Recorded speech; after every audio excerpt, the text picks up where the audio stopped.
Olá, meu povo, sou eu aqui de novo, o Dado, e vim mais uma vez fazer um vídeo para vocês. Hoje eu vou contar a história de um herói conterrâneo meu, ou seja, que nasceu aqui na minha cidade, mas que lamentavelmente foi esquecido aqui em seu berço, pois apenas agora com 31 anos é que eu fiquei sabendo da sua existência. Pouquíssimos lembram dele. Seu nome era Paulo Stuart Hine.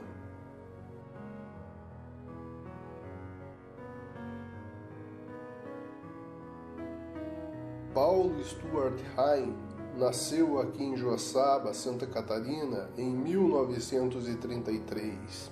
Ele era filho de missionários presbiterianos americanos. Poderia ter estudado em colégio particular, mas não. Seus pais lhe colocaram para estudar em escola pública para que ele pudesse ter contato com as crianças humildes e assim fosse uma pessoa humilde também. Na juventude, ele tinha o costume de visitar orfanatos e asilos, doando roupas, sapatos e confortando as pessoas necessitadas. Foi então para os Estados Unidos e lá em Los Angeles estudou e se formou em sociologia. Mas, durante as férias do seu curso, trabalhou de servente de pedreiro para ter contato com a classe trabalhadora e aprender mais sobre seus sofrimentos. Durante sua morada nos Estados Unidos, se enganjou e trabalhou contra a segregação racial, ou seja, era um homem branco lutando para que os negros tivessem os mesmos direitos. Quando ele fazia seu doutorado, foi convocado para a Guerra da Coreia por ser filho de americanos.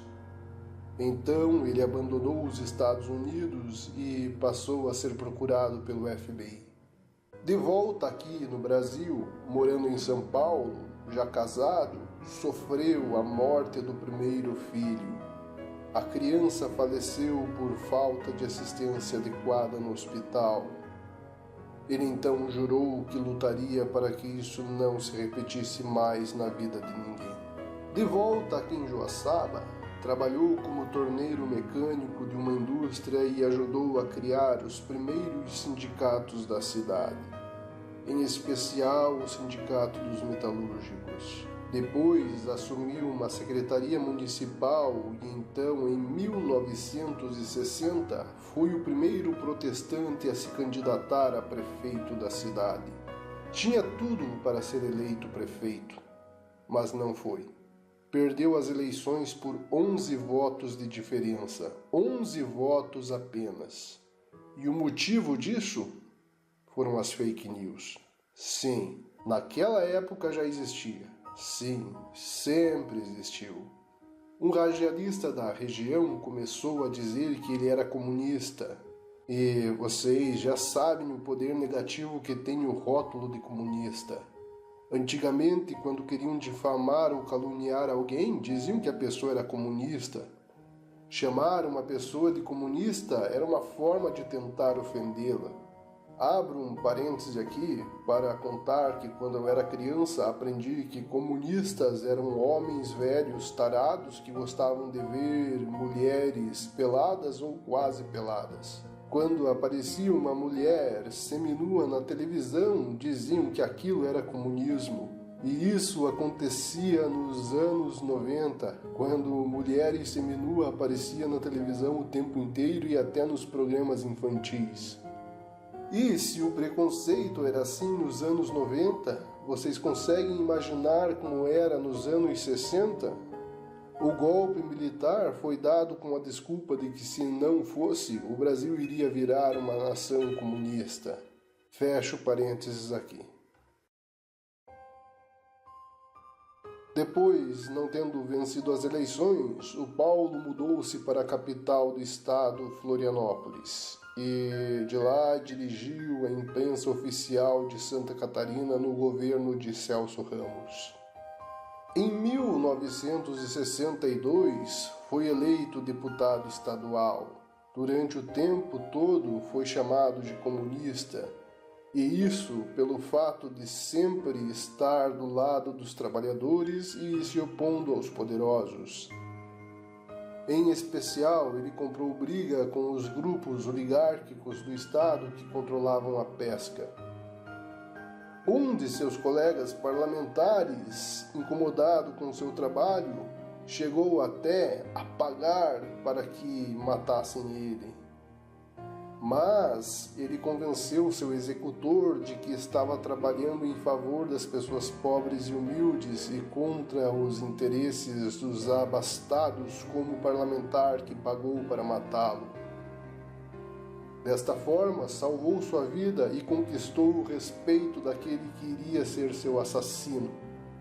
Então houve o golpe e, com a instauração da ditadura militar em 1964, a Assembleia Legislativa Catarinense buscou demonstrar sua adesão ao novo regime e, sob a pressão dos militares, iniciou o processo de cassação do mandato de Paulo Stuart, que era considerado um subversivo.